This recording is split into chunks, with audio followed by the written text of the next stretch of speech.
신부, 감옥에 가려는 자 대 막으려는 자. 43. 가람의 제안. 팀장님, 이대로는 임영관리국 상황실은 아비규환이었다. 도시 전체의 운의 흐름을 나타내는 거대한 빛의 구슬은 이제껏 본 적 없는 불길한 핏빛으로 물들어 금방이라도 터져버릴 것처럼 격렬하게 요동쳤다. 도시 시스템이 마비되기 시작한 것이다. 누리는 꺼져가는 소피의 생명 유지 의지 그래프와 도시 곳곳에서 터져 나오는 끔찍한 사고들을 번갈아 보며 절규했다. 안 돼. 우리가 저 사람을 죽이고 있어. 그녀의 눈에서 뜨거운 데이터 눈물이 흘러내렸다. 그녀의 어설픈 선의와 서툰 개입이 결국 한 인간을 벼랑 끝으로 내몰고 도시 전체를 위험에 빠뜨렸다는 죄책감이 그녀의 영혼을 짓눌렀다. 정신 똑바로 차려, 신참. 바로 그때 그녀의 등 뒤에서 얼음처럼 차가운 목소리가 들려왔다. 가람이었다. 그의 얼굴에서 장난기는 완전히 사라져 있었다. 그의 눈은 폭풍전야의 하늘처럼 차갑고 진지하게 빛나고 있었다. 지금 울고 있을 시간 없어. 네가 저 양반 영혼에 연결되어 있잖아. 네가 무너지면 저 양반도 끝이야. 하지만 제가 뭘 할 수 있죠. 제 힘으로는, 알아. 내 힘으로는 어림도 없어. 저 양반의 어둠은 네가 생각하는 것보다 훨씬 더 진하고 깊어. 내 그 순에 빠진 빛만으로는 어림도 없다고. 가람은 빛의 구슬 앞에 서서 핏빛으로 물든 도시의 데이터를 응시했다. 그는 왕 팀장을 향해 혹은 허공을 향해 나지막이 말했다. 영감, 들리지? 이제 우리 차례야. 이제 우리도 전력을 다해야지. 이 양반, 보통 방법으론 안 되겠어. 왕 팀장의 집무실 문이 열리고 그는 창백하게 질린 얼굴로 걸어 나왔다. 그는 가람의 눈을 똑바로 쳐다보았다. 무슨 꿍꿍이야. 꿍꿍이라니 섭섭하게. 마지막 해결책이지. 가람은 빛의 구슬을 손으로 쓸었다. 화면에는 소피가 겪었던 모든 실패의 순간들이 파노라마처럼 스쳐 지나갔다. 레스토랑, 명품 매장, 광장, 빵집, 경찰서. 우리는 지금까지 저 양반의 뒷공무니만 쫓아다녔어. 저 양반이 판을 짜면 우리는 그걸 수습하기에 급급했지. 그래서 번번이 실패한 거야. 저 양반은 우리가 예측할 수 있는 범위를 넘어서 버렸다고. 본론만 말해. 이제 우리가 직접 판을 짜는 거야. 가람의 목소리는 낮았지만 그 안에는 거부할 수 없는 힘이 실려 있었다. 저 양반이 그토록 원하던 거 우리가 직접 만들어주는 거지. 저 양반이 절대로 빠져나올 수 없는 가장 완벽한 감옥을. 미쳤어. 그건 우리의 임무를 정면으로 거스르는 일이야. 대상의 상태를 유지하는 게 아니라 우리가 직접 그의 불행을 조장하겠다는 거냐. 왕 팀장이 격렬하게 반대했다. 하지만 가람은 흔들리지 않았다. 단순한 감옥이 아니야, 영감. 이건 연극이야. 저 양반이 자기 스스로 죄인이라고 믿게 만들고 기꺼이 죄값을 치르게 만드는 거대한 무대. 저 양반이 그토록 원하던 처벌을 받게 해주는 거지. 단, 그 끝은 우리가 원하는 방향으로 끝나게 되는. 그게 가능하다고 생각하나? 저 양반은 지금 자기 자신을 잃어버렸어. 우리가 그 빈자리에 새로운 이야기를 써넣어주는 거야. 그가 받아들일 수밖에 없는 그의 모든 불행과 죄책감을 완벽하게 설명해 줄 수 있는 이야기. 그는 지금 구원을 원하고 있어. 우리는 그에게 구원의 동화줄을 던져주는 척하면서 그를 우리가 원하는 곳으로 끌어올리는 거지. 그것은 위험천만한 도박이었다. 인간의 정신에 직접 개입하여 그의 기억과 현실을 조작하겠다는 것이나 다름없었다. 임영관리국의 금기를 넘어서는 가장 위험한 제안. 선배님, 누리가 떨리는 목소리로 가람을 불렀다. 그녀의 눈에는 두려움과 함께 희미한 희망이 서려 있었다. 그녀는 소피의 의식 속에서 보았다. 그가 얼마나 깊은 고통 속에서 자신의 존재를 설명해 줄 단 하나의 이유를 갈망하고 있는지를.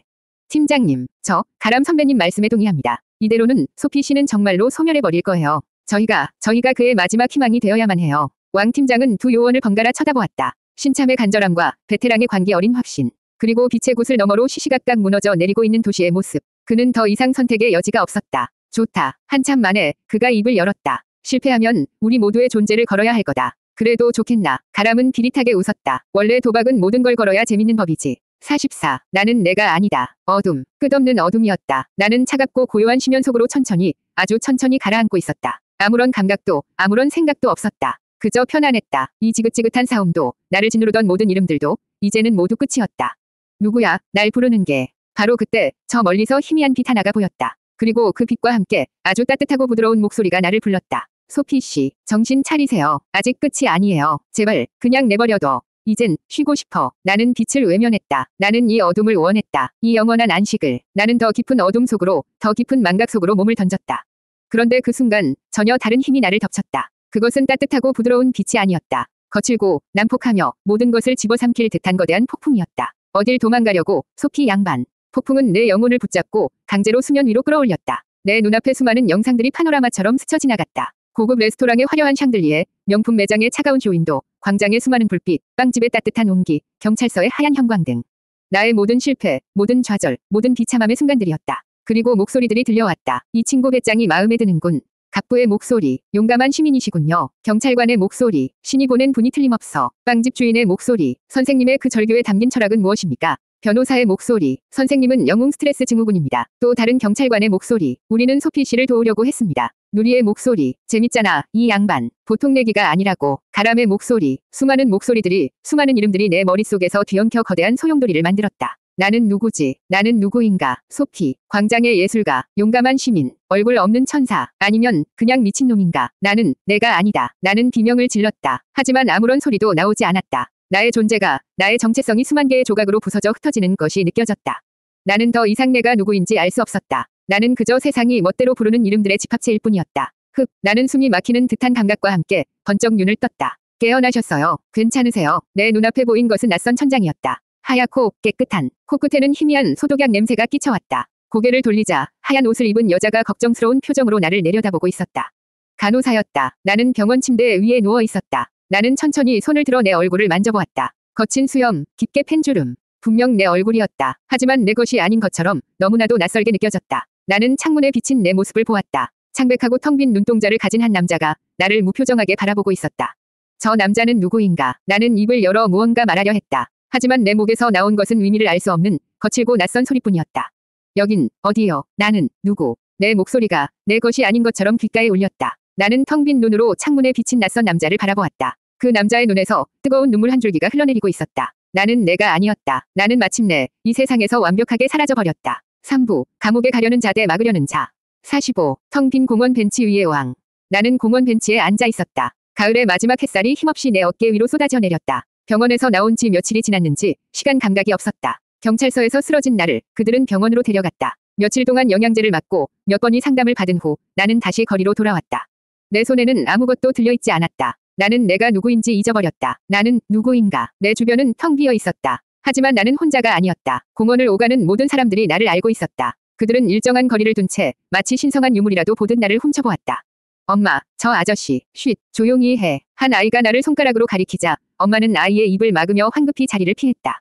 저 사람이 바로 그분이래. 광장의 예술가. 정말 생각보다 되게 평범하게 생겼네. 가까이 가지마. 실례야. 저분은 지금 깊은 고뇌에 빠져 계신 걸 거야. 사람들의 속삭임이 바람을 타고 내 귓가에 스며들었다. 고뇌. 나는 고뇌하고 있는 것이 아니었다. 나는 그저 텅 비어 있을 뿐이었다. 나는 이 공원의 왕이었다. 아무도 감히 내 영역을 침범하지 못하는 고독한 왕. 나의 왕국은 오해와 환상으로 지어진 허상의 성체였다. 나의 왕관은 광장의 예술가라는 이름으로 만들어졌고 나의 왕좌는 이 차가운 공원 벤치였다.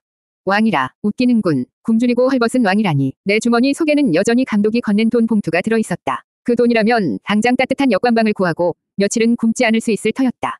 하지만 나는 그 돈을 쓸 수가 없었다. 그 돈은 소피의 것이 아니었다. 그것은 광장의 예술가라는 허상의 대가였다. 나는 그 허상이 되기를 거부했다. 나는 내가 아니다. 나는 소피가 아니다. 나는 광장의 예술가도 아니다. 그렇다면 나는 대체 누구인가? 한 젊은 여성이 조심스럽게 다가와 내 발치에 작은 국화꽃 한 송이를 내려놓고는 황급히 사라졌다. 마치 이름 모를 영웅의 동상에 헌화하듯이 나는 발끝에 놓인 하얀 국화꽃을 무감각하게 내려다보았다. 저 꽃은 누구를 위한 것인가? 소피를 위한 것인가? 아니면 세상이 만들어낸 허상을 위한 것인가? 저분은 왜 저렇게 슬픈 눈을 하고 있을까? 세상의 모든 아픔을 짊어지고 계시기 때문이겠지. 나는 더 이상 견딜 수 없었다. 이 지긋지긋한 연극을 끝내야만 했다. 이 위선적인 왕관을 내 손으로 벗어 던져야만 했다. 나는 천천히 자리에서 일어섰다. 내 움직임에 주변에서 나를 훔쳐보던 사람들의 시선이 일제히 집중되었다. 그래, 똑똑히 봐. 당신들의 위대한 예술가가 지금부터 가장 추악한 범죄자가 될 테니 나는 더 이상 도망치지 않기로 했다. 나는 더 이상 그들의 장단에 맞춰주지 않을 것이다. 내가 갈 길은 내가 정한다. 그리고 내가 정한 길은 바로 저 차가운 감옥뿐이다. 나의 마지막 시도를 할 장소는 단 한 곳뿐이었다. 4부. 시스템의 마지막 응답. 46. 마지막 시도. 자수. 나는 경찰서의 문을 열고 안으로 들어섰다. 며칠 전 한 늙은 경찰관의 연민 앞에서 무너져 내렸던 바로 그 장소였다. 하지만 오늘의 나는 달랐다. 내 눈에는 더 이상 분노나 절망이 담겨있지 않았다. 오직 모든 것을 끝내려는 차갑고 단호한 결심만이 서려 있었다. 이것이 나의 마지막 시도였다. 모든 계획과 연극이 실패로 돌아간 지금 나에게 남은 유일한 카드는 가장 정직하고 직접적인 방법, 바로 자수였다. 안녕하십니까? 무엇을 도와드릴까요? 민원 창고에 앉은 젊은 경찰관이 위례적인 목소리로 물었다. 나는 창고의 차가운 대리석 위로 두 손을 올려놓았다. 마치 수갑을 채워달라는 듯한 자세였다. 나는 젊은 경찰관의 눈을 똑바로 쳐다보며 낮고 분명한 목소리로 말했다. 자수하러 왔습니다. 네, 자수요. 경찰관의 표정에 잠시 당황한 기색이 스쳤다. 그는 내 얼굴을 유심히 쳐다보더니 이내 내가 누구인지 알아차린 듯했다. 그의 눈빛이 미묘하게 변했다. 아, 선생님. 혹시 광장의 예술가 맞으시죠? 그 이름은 잊어주시오. 나는 예술가가 아니요. 나는 범죄자요. 나는 흔들리지 않았다. 내가 저지른 죄를 고백하려 하오. 그러니 똑똑히 듣고 기록하시오. 경찰관은 황당한 표정을 지으면서도 일단은 내 말을 들어보기로 한 듯 자세를 바로 했다. 주변의 다른 경찰관들도 흥미롭다는 듯이 이쪽을 쳐다보기 시작했다. 첫째, 나는 몇 주 전 이 도시에서 가장 비싼 식당에서 무전 취식을 하려 했소. 수십만 원짜리 코스 요리와 와인을 마시고 돈을 내지 않고 경찰에 잡혀갈 작정이었지. 이것은 명백한 사기죄에 해당하오. 나는 내 모든 계획과 의도를 남김없이 털어놓았다. 경찰관은 무언가를 받아 적는 척했지만 그의 입가에는 희미한 미소가 걸려 있었다. 그는 이 모든 것을 괴짜 예술가의 새로운 퍼포먼스쯤으로 여기는 듯했다. 나는 아랑곳하지 않고 말을 이었다. 둘째, 나는 명품 매장의 쇼윈도를 돌로 깨부수려 했소. 이것은 명백한 재물손괴죄에 해당하지. 하지만 정체 모를 바람 때문에 돌이 빗나가 의도치 않게 소매치기를 잡고 말았소. 셋째, 나는 주택가 골목의 방범용 카메라를 파손하려 했소. 공공기물 파손죄요. 하지만 이번에는 길고양이가 방해하는 바람에 또다시 날치기범을 잡는 결과를 낳았지. 내 고백이 이어질수록 경찰서 안의 분위기는 점점 더 기묘해졌다. 몇몇 젊은 경찰관들은 웃음을 참지 못하고 고개를 돌렸다. 내 이야기는 끔찍한 범죄자의 자백이 아니라 한편이 부조리한 코미디 극본처럼 들렸다.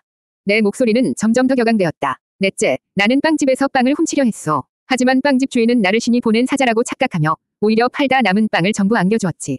이것은 절도 미수요. 다섯째, 나는 지하철역에서 한 여성을 추행하려 했소. 그 말을 내뱉는 순간 경찰서 안에 웃음기가 싹 가셨다. 경찰관의 얼굴에서도 미소가 사라졌다. 나는 멈추지 않았다. 하지만 지하철 환풍구에서 불어온 미친 바람 때문에 그녀의 스카프가 내 얼굴을 덮치는 바람에 실패했소. 이것은 명백한 강제추행 미수 사건이요. 마지막으로 나는 창고의 대리석을 손으로 내리치며 외쳤다. 그리고 마지막으로 나는 이 도시가 자랑하는 시청 앞 광장에 며칠 밤낮으로 모은 온갖 쓰레기를 쏟아부으려 했소. 이것은 폐기물 관리법 위반이자 도시 미관을 해치는 중범죄요. 이제 됐소. 이래도 내가 범죄자가 아니란 말이오. 어서 나를 체포하시오. 당장. 내 장황한 고백이 끝났다. 나는 숨을 헐떡이며 경찰관의 반응을 기다렸다. 이제 더 이상 오해의 여지는 없었다. 나는 내 모든 추악한 의도를 명백하게 밝혔고 내 모든 범죄 계획을 자백했다. 이제 남은 것은 차가운 수갑과 법의 심판뿐이었다. 젊은 경찰관은 한참 동안 말이 없었다. 그는 펜을 내려놓고 깊은 생각에 잠긴 듯 눈을 감았다. 경찰서 안에는 무거운 침묵이 흘렀다. 마침내 그가 눈을 뜨고 입을 열었다. 그의 목소리는 지극히 사무적이었지만 그 안에는 내가 결코 원하지 않았던 깊은 연민이 담겨 있었다. 선생님, 말씀은 잘 들었습니다. 정말 힘든 시간을 보내셨군요. 사부, 시스템의 마지막 응답. 47. 영웅의 겸손함. 선생님, 말씀은 잘 들었습니다. 정말 힘든 시간을 보내셨군요. 힘든 시간. 나는 내 귀를 의심했다. 나는 지금 내 모든 죄를 고백했다. 내 영혼의 가장 추악한 밑바닥까지 전부 드러내 보였다. 그런데 돌아온 것은 법의 심판이 아니라 따뜻한 위로의 말 한마디라니. 아니, 힘든 시간을 보낸 게 아니오. 나는 명백한 범죄를 저지르려 했단 말이오. 내 말 못 믿겠소. 나는 사기꾼이고 재물손괴범이고 절도 미수범에 추행 미수범이라고. 내가 다급하게 외쳤다. 제발 나를 범죄자로 봐달라고. 내 말을 고지고대로 믿어달라고. 하지만 젊은 경찰관은 그의 말을 정면으로 반박하지 않았다. 대신 그는 깊은 이해와 연민이 담긴 눈으로 마치 길 잃은 어린아이를 타이르듯 부드럽게 말했다. 선생님, 진정하십시오. 자, 여기에 잠시 앉아보시죠. 선생님께서 하신 말씀이 전부 사실이라고 해도 한번 이성적으로 생각해 보십시오. 그는 나를 참고 옆 작은 의자로 이끌었다. 나는 속수무책으로 그에게 끌려가 앉았다. 그는 내 맞은편에 앉아 손가락을 하나씩 꼽아가며 차근차근 설명하기 시작했다. 첫째, 레스토랑 사건. 선생님께서는 음식값을 지불하지 않으려 하셨다고 말씀하셨죠. 하지만 결과적으로 어떻게 됐습니까? 다른 손님이 대납을 했습니다. 식당 측에 아무런 금전적 피해가 발생하지 않았고 당연히 신고도 접수되지 않았습니다. 피해자도 없고 고소인도 없는데 저희가 무슨 근거로 선생님을 사기죄로 입건하겠습니까? 이건 사건 자체가 성립되지 않습니다. 하지만 내 의도는 명백한 사기였는데 둘째와 셋째, 재물손괴 및 공공기물 파손 미수. 이 역시 마찬가지입니다. 선생님의 행동으로 인해 결과적으로 소매치기와 날치기범이 검거되었습니다. 선생님의 행동이 범죄를 막는 데 결정적인 역할을 한 셈이지요. 심지어 결정적인 순간의 영상 증거조차 없다고 들었습니다. 이걸 어떻게 범죄로 기소하겠습니까? 오히려 저희가 표창을 드려야 할 일입니다. 선생님의 의도가 무엇이었든 결과적으로 선생님은 2명이 범죄자를 잡은 영웅이십니다. 나는 영웅이 아니요. 나는 그냥. 넷째, 절도 미수. 이건 더더욱 말이 안 됩니다. 선생님. 빵집 주인은 선생님께 빵을 증여했습니다. 감사한 마음으로요. 이것은 절도가 아니라 미담입니다. 저희가 그 빵집에 가서 조사를 할까요? 아마 주인은 선생님을 칭찬하느라 정신이 없을 겁니다. 선생님은 굶주린 아이를 위해 자신의 것을 나누어준 천사로 기록될 뿐입니다. 그의 논리는 너무나도 명확하고 합리적이어서 나는 아무런 반박도 할 수 없었다. 나의 모든 악의적인 의도는 결과적으로 아무런 범죄의 구성 요건도 충족시키지 못했다. 이 세상의 법은 의도가 아니라 결과를 심판하기 때문이었다. 이 지독한 세상은 결과만을 기억했다. 다섯째, 강제추행 미수. 이것은 심각한 문제일 수 있습니다. 그의 목소리가 잠시 낮아졌다. 나는 마지막 희망을 품고 그의 눈을 쳐다보았다. 그래, 이것만은 빼도 박도 못할 범죄다. 하지만 이 역시 마찬가지입니다. 피해자분께서 아무런 위협을 느끼지 않으셨고 오히려 선생님께 감사 인사를 전했습니다. 목격자도 증거도 없습니다. 선생님의 일방적인 주장만으로 수사를 개시할 수는 없습니다. 만약 저희가 선생님의 말만 듣고 수사를 시작한다면 그건 명백한 인권 침해이자 직권 남용이 됩니다. 마지막으로 쓰레기 투기 문제. 이미 언론을 통해 보셨을 겁니다. 그 현장에 있던 다큐멘터리 감독과 스태프 전원이 선생님의 행동이 위대한 예술 행위였다고 증언했습니다. 그들은 선생님께 정당한 출연료까지 지급했고요. 이것은 범죄가 아니라 합법적인 계약에 따른 퍼포먼스였습니다. 저희가 개입할 여지가 전혀 없습니다. 모든 것이 막혀 있었다. 나의 모든 죄는 세상의 법과 상식이라는 이름 아래 완벽하게 무죄로 판결나고 있었다. 나의 자백은 범죄의 증거가 아니라 오히려 나의 영웅적인 행적을 더욱 돋보이게 만드는 겸손함의 표현으로 왜곡되고 있었다.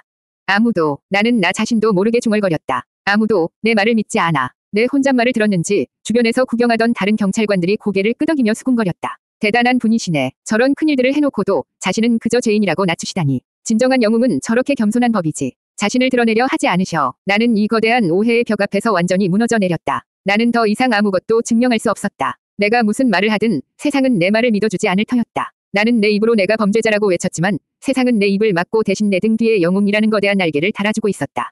나는 아무도 내 말을 믿어주지 않는 지독한 희극의 주인공이었다. 48. 정신과 상담 권유. 젊은 경찰관은 나의 처절한 자백이 끝난 후 잠시 동안 깊은 생각에 잠겼다. 그의 시선은 나를 지나 저 멀리 책상에 앉아있는 늙고 지친 경찰관에게로 향했다. 며칠 전 내게 따뜻한 믹스커피를 건넸던 바로 그 사람이었다. 두 사람의 시선이 허공에서 잠시 마주쳤다. 늙은 경찰관은 아무 말 없이 그저 고개를 미세하게 한번 끄덕였다. 그것으로 모든 것이 결정된 듯했다. 젊은 경찰관은 서랍에서 서류철 하나를 꺼내들었다. 나는 마지막 희망을 품고 그 모습을 지켜보았다. 나에 대한 피의자 신문조서가 작성될 것이라고. 하지만 그가 꺼내든 것은 범죄 기록 서류가 아니었다. 그것은 요구오자 및 위기 개입 대상자 관리 카드였다. 그는 카드에 내 이름을 적고 특이사항 란에 무언가를 빠르게 기록하기 시작했다.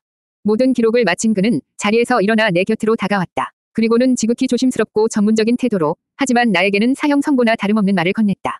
선생님, 저희가 판단하기에 선생님께서는 지금 도움이 좀 필요하신 것 같습니다. 도움, 아니, 나는 처벌이 필요해. 선생님처럼 평범하게 살던 분이 갑자기 세상의 주목을 받게 되면 큰 정신적 충격과 스트레스를 받을 수 있습니다.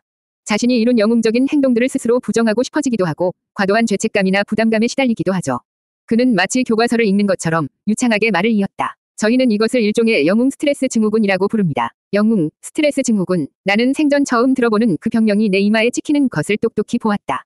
나의 모든 행동, 나의 모든 절규는 이제 범죄가 아닌 증상으로 공식적으로 규정되었다.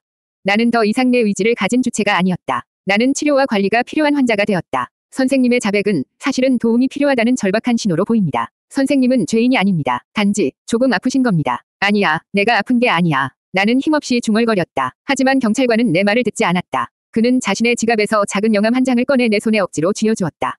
그곳에는 시립정신건강복지센터라는 글씨와 함께 상담사의 이름과 연락처가 적혀 있었다. 이곳으로 한번 찾아가 보십시오. 아주 좋은 상담사 선생님이 계십니다. 선생님의 이야기를 들어주고 선생님이 다시 평범한 삶으로 돌아갈 수 있도록 도와주실 겁니다. 저희 쪽에도 공식적으로 연계 요청을 해놓겠습니다. 이것이 시스템의 최종 응답이었다. 체포와 구금이 아니라 상담과 치료의 권유. 시스템은 끝까지 나를 범죄자로 받아들이기를 거부했다. 대신 나에게 정신질환이라는 새로운 이름표를 붙여 또 다른 종류의 관리 시스템 안으로 나를 편입시키려 하고 있었다. 이것은 수갑보다 더 보이지 않고 감옥보다 더 벗어날 수 없는 부드럽고 끈질긴 형태의 구속이었다. 아니라고, 아니야. 나는 손에 들린 명함을 구겨버리려 했다. 하지만 그럴 힘조차 없었다. 나는 완전히 패배했다. 힘내십시오, 선생님. 모든 것이 다 잘 될 겁니다. 경찰관은 내 등을 두드리며 격려의 말을 건넸다. 그 순수한 선의가, 그의 따뜻한 위로가 내 마지막 남은 이성을 완전히 끊어버렸다. 나는 자리에서 벌떡 일어났다. 그리고는 그의 멱살이라도 잡을 것처럼 달려들며 내 영혼의 마지막 힘을 다해 울부짖었다. 내가 아니라 당신들이 미친 거야.